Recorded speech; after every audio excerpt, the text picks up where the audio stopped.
मला मोठं झाल्यावर काय व्हायचंय या विषयावरती आज सगळ्यांनी निबंध लिहायचाय। अगं मंजू दीदी, मी मोठा होऊन काय बनणार हे ठरवायच्या आधीच मी मोठा झालोय। आता मी काय करू? आता तू मोठा झालास की नाही, मग तुला काय व्हायचंय याबद्दल लिह। हा लिहितो।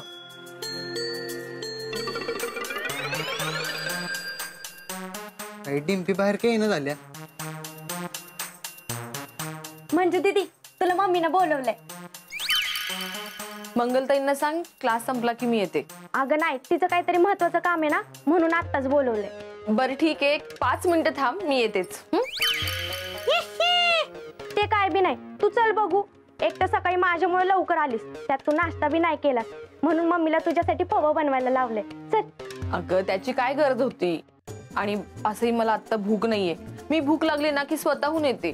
अगं हे घर माझ्यासाठी परक थोडी आहे, माझंच आहे ना। होय ना, म्हणूनच येत नाहीस नाश्त्याला। आणि पोरांचं काय ग, ते जर गोंधळ घालत असतील ना, मी देते त्यांच्याकडे लक्ष, तुझा आणि नाश्ता करून घे। बरं।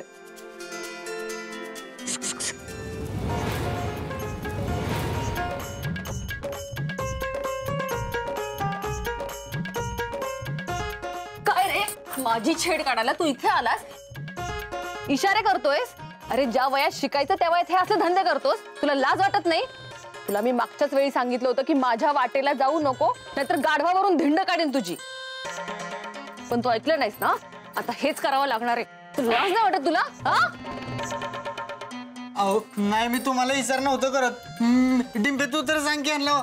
कोण तू? मी ना ओळखत तुला, आणि मला ना माहिती तू कोणाला इशारे करत होतास। मंजू दीदी, मी याला ओळखत नाही। याचा अर्थ तू माझीच छेड काढत होतास? तुला लाज नाही वाटत? खोटं बोलतोस, खोटं बोलतोस। तू मंजू दीदीला त्रास देत होतास होय रा? तू दीदीला त्रास दिलास, पण मी काय बी बोललो नाही। आणि त्या मंजू दीदीला त्रास देतोस होय? हा थांब, तुझ्या डोक्यात आहे का नाही दगडच घालतो। दगड कुठे? ह्याच्या डोक्यात मोठा दगड घालतो, थांब। म्हणजे डिंपल हा तुलाही त्रास देत होता? हे बघ, तुला सांगते, अशा टपोरी मुलांना ना जागच्या जागी सरळ करायचं असतं। काय रे, तू हिची छेड काढत होतास? हिची छेड काढत होतास? तुला मी सांगते, डिंपल माझ्या लहान बहिणीसारखी। परत जर तिच्या मागे फिरताना दिसलास ना तर तुला फोडून काढीन, कळलं? अहो नाही फिरणार, आयुष्यात नाही फिरणार। ही कोण आहे ती बी माहित नाही मला। मला मारू नका, मारू नका मला। पुन्हा जर तुला याने त्रास दिला ना तर मला सांग, बघतेस त्याच्याकडे। अगं त्याच्याकडे बघूच आपण, पण तू आधी नाश्त्याचं बघ। चल खाऊन घे। कुठे तो? कुठे गेला तो? शुभंकर, हा तो दगड ठेव, ठेव बरं, आणि चल निबंध लिहायला घे।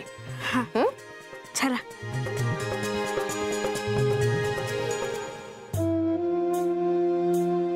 मंगल, चहा आधी वाईज पेला घ्या।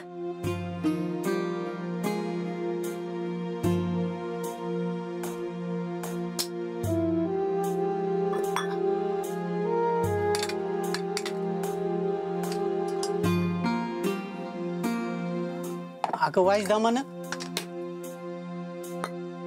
काय गडबड आहे का आपल्या माग?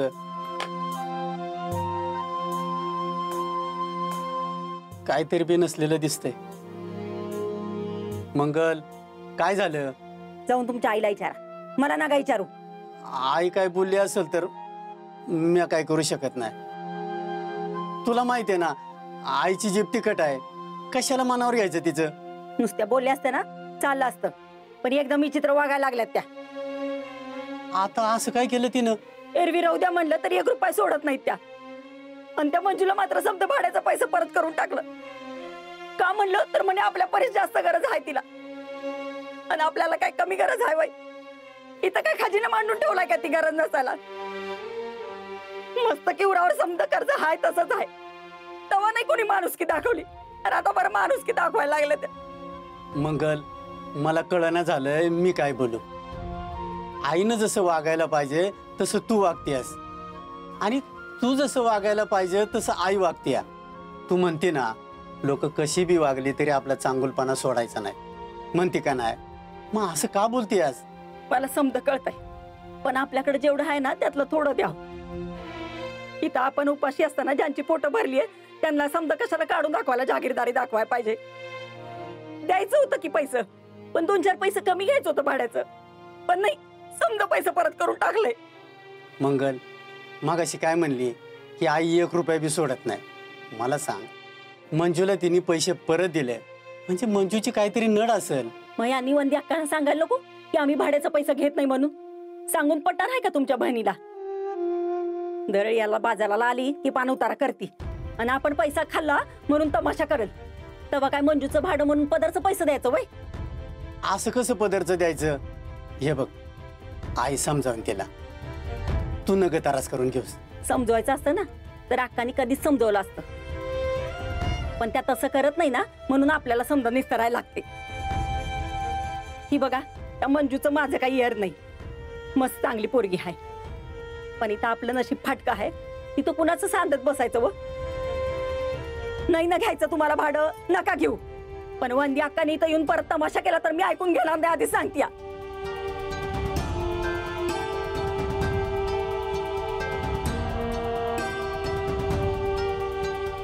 हिच्या बडबडीने चहा पण गार झाला.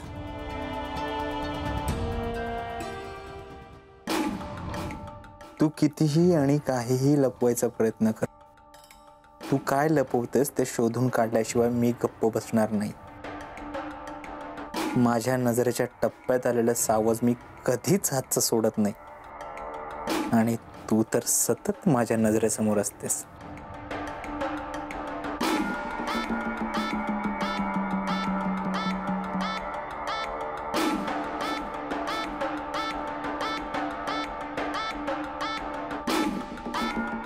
डॉक्टर, डॉक्टर, ओ डॉक्टर, अहो कुठं हरवलाय तुम्ही? ते राहू द्या, कशासाठी बोलवलं होतं मला? डिंपल, मला काही करून मंजूच्या घरात घुसायचंय. ती काय लपवते हे शोधून काढायचंय. तुम्हाला काय वाटतं कोण असेल तिच्या घरात? तेच तर कळत नाहीये. ती लपवती म्हणजे नक्कीच काहीतरी गडबड आहे. मला सांग, तिचं लग्न झालंय, मग ती नवऱ्याबद्दल काहीच का बोलत नाहीये? पण नवऱ्याबद्दल कशाला कोण लपवल ना? तेच तर कळत नाहीये ना. हे बघ, तिच्या घरी काय आहे आणि ती काय लपवते हे शोधून काढायला पाहिजे. म्हणजे तुम्हाला काय म्हणायचं, मी परत तिच्या घरी जाऊ? आता तू नाही, मी जाणार. तू काही करून तिच्या घराची चावी चोरून माझ्या हाती आणून दे. काय क्या पागल हो गए क्या डॉक्टर? अशी कशी चोरी करायची? जर घावले बिवले ना तर तुम्ही कराल हात वरती आणि पोलीस नेतील मला चोरी केली म्हणून पकडून. मला नाही जमायचं. असं काही होणार नाहीये. हे बघ, तू हुशारच, तू हे काम करू शकतेस आणि मला खात्री आहे तू या कामाला नाही म्हणणार नाहीस, कारण अवघड कामाचंच बक्षीस जास्त मिळतं. हवंय ना तुला ते? ठीक आहे, करते मी प्रयत्न. मला प्रयत्न नको डिंपल, रिझल्ट हवेत. काही करून तिच्या घराची चावी माझ्या हाती हवी आहे. ठीक आहे.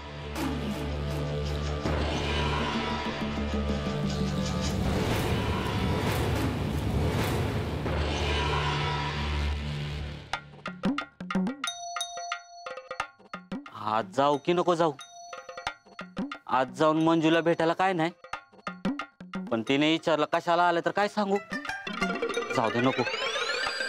पण आता हितपातूर आल्यानंतर तिला न भेटता जायचं म्हणजे जाऊ दे, जातो. नको, नाही जातोच. काय होईल ते होईल आणि भेटतोच तिला. अरे या संजूला काय कामधंदा नाही का? सारखा त्या मंजूच्या मागं पुढं करत असतो. ह्याला काहीतरी कामाला लावायला लागल. ना इकडे काय करतोस? काय नाही, डॉक्टरकडे एक महत्वाचं काम होतं. अरे तू इकडे काय करतोय? अरे तुला तलाठी उडकतायत. हुडकू दे की बाई, जाता येईल नंतर. आणि कसं आहे ना, माणूस हाताखाली लगेच गावला ना कामाला की त्याची लोकांना किंमत कळत नाही. थोडं हुडकू दे, थोडं काम करू दे, म्हणजे त्यांना समजल संजू किती कामाचा माणूस आहे ते. तसं नाही, अरे काहीतरी महत्वाचं काम असेल ना. तसं असतं तर फोन केला असता की त्यांनी. अरे फोन अरे इथे रेंज आहे का? हे बघ तुला दाखवतो. हे बघ, आहे का रेंज? आहे का? नाही ना. मग अरे तुला फोन करून करून दमला असेल. अरे महत्वाचं काम असेल, जाईल तुझ्या आतनं. जा लवकर. जातो इथलं उरकून लगेच जातो. अरे म्हणजे कसं आहे माहितीये का संजय, ते काहीतरी ना व्यवहाराचं सांगत होते. म्हणजे तुला 3% कमिशन मिळेल असं बोलला. 3%? 3%. मग आता 50-1 लाखाचं जर काम असेल तर तुला 1.5 लाख रुपये सुटतील. बघ आता तुला जायचं असेल तर जा. नाही मी आपलं सांगायचं काम केलं, नंतर बोल नको मी सांगितलं नाही म्हणून. हा बरं झालं सांगितलं. 1-1.5 लाख कोण सोडल? कोण सोडेल तेच सांगतोय मी. हा हा येतो मी. हा हो हो सावकाश जा जा. हा हा लवकर जा. परत नाही आलास तरी चालेल.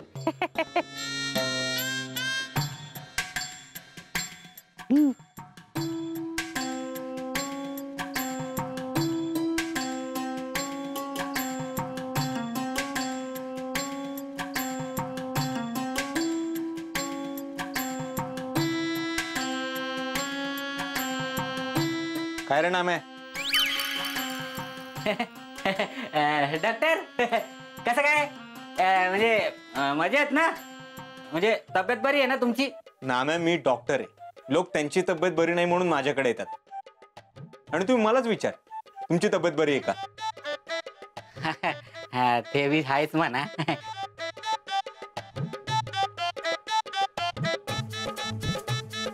नाम आहे, तू का आलायस इथे? तू आजारी पडलायस का?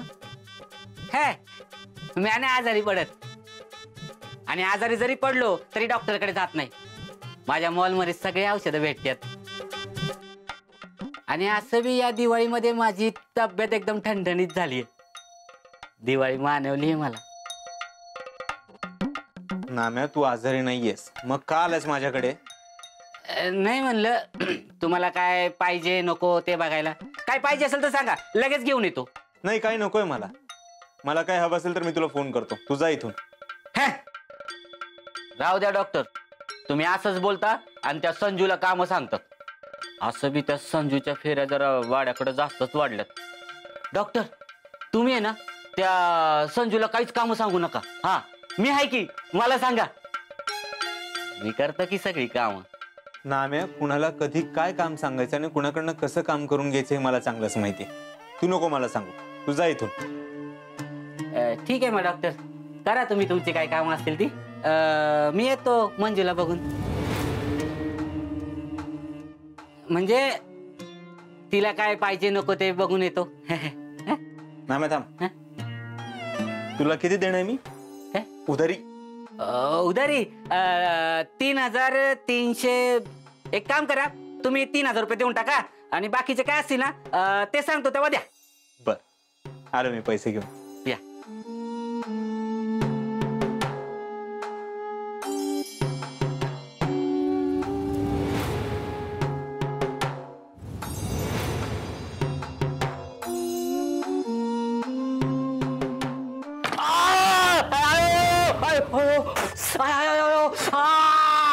अरे बापरे. नामू नामू काय झालं? बस इथे, बस. ते खिडकीत उभा होतो, बोट चिमटली, बोट गेली कामात ना. नामदादाची बोट मरली, नामदादाची बोट मरली. गा बस. फार दुखतंय का रे? लय दुखतंय. तू फूक मारत राहा आणि हात नको सोडूस. ध्यान कुठं तू तुमचं नामा भाऊजी? जीव जातो या बोट चिमाटली की. हो ना. डॉक्टरांनी लगेच पट्टी करायला सांगायला पाहिजे. Doctor doctor.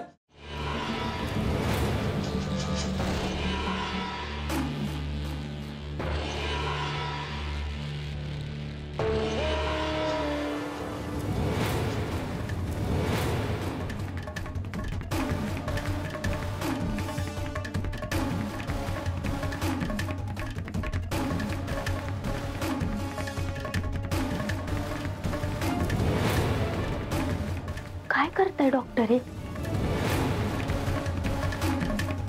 पोरं बघतील ना तर चोर म्हणतील तुम्हाला चोर.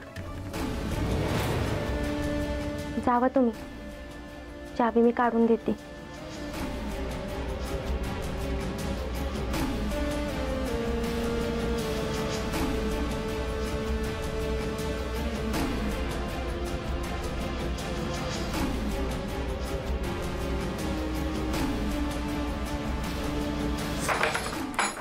मंगल ते काय झालं?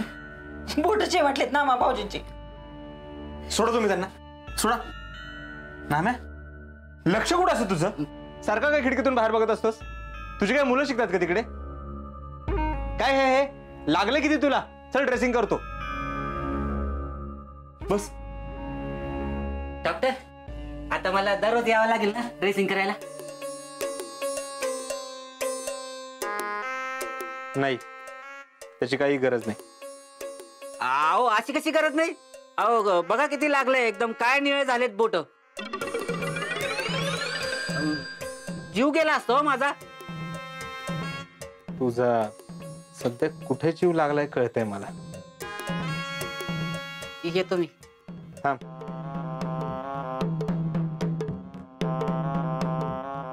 या गोळ्या घे आणि ह्या मलम लाव त्यावर. 300 झाले. 300.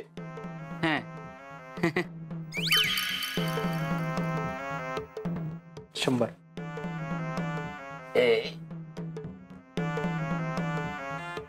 धामू, अरे कसा आहेस रे तू असा? किती वेंदळ्यासारखं वागतोयस? लक्ष द्यायचं ना. बघ बरं केवढं लागलंय तुला.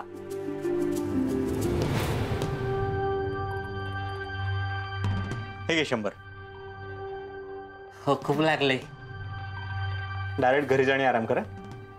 हो सांभाळा. हो. शुभंकर चल बाळा. चला आम्ही बी येतो.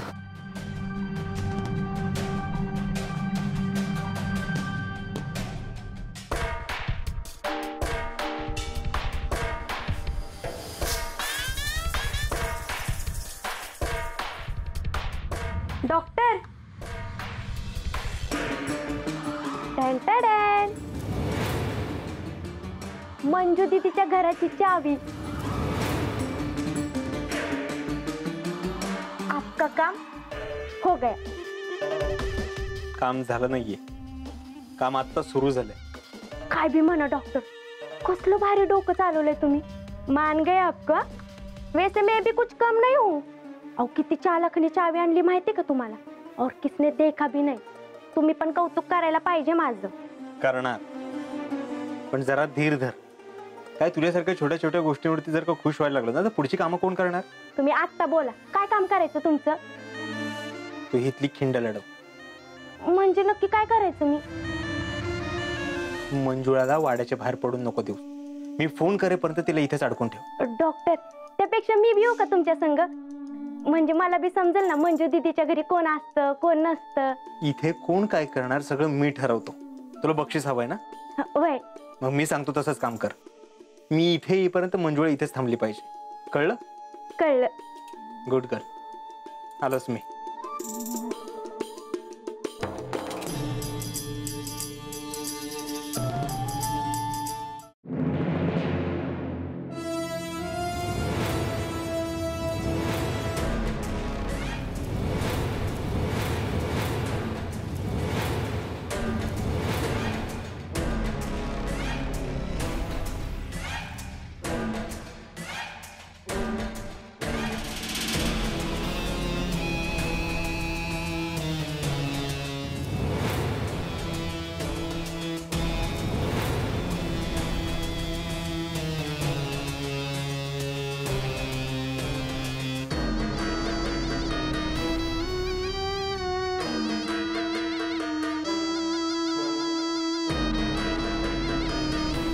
इतक्या दिवस तू सगळ्यांपासून जे लपवत होतीस ते आज मला कळणार आहे.